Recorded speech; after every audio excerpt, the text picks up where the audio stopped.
In this tutorial, I'm looking at how to sort out your Autodesk education account so that you can download and install Fusion 360 onto your own device. And this is for people that already have an Autodesk account and are wanting to update it with the latest information for the school here.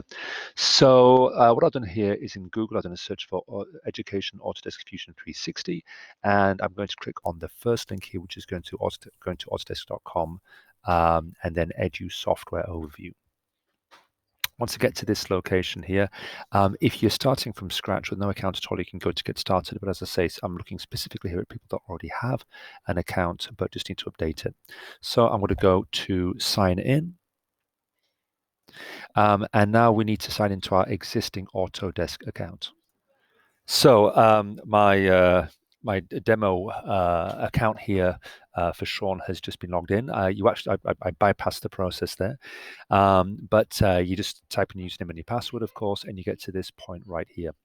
Okay, I'm just going to have a look at the cookies here for a second. What is this telling me? And I'm just going to say no to all here, and then just continue to the site. Okay, right. So at the moment, as it turns out, it looks like, yeah, it says here you still need to confirm eligibility for educational access. Okay, so I'm going to click on Get Started again. And then what I need to do now is add in the appropriate information. Now, this is where things get a little bit strange because if I type in, I want to type in Genève. I need to make sure that I type in Genève with the correct French spelling. And if I do that, then it says it can't find the educational institution. What I need to do is change it from a high school or secondary school to university, which of course we are not.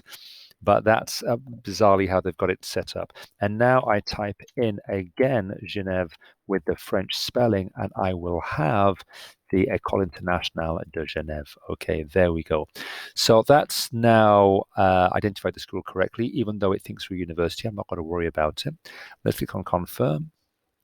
And now what it's asking us to do is add a proof of representation at the school. So what you need to do at this point is take your school ID card, take a photograph or a scan of it, and remember that the school scanners here are free to operate, and the scan is emailed directly to your inbox.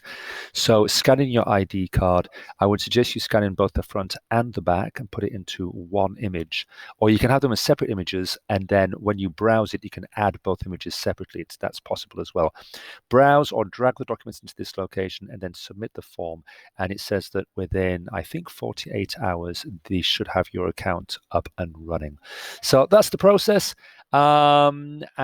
Good luck with that, and if you have any questions, then by all means just come and ask for help.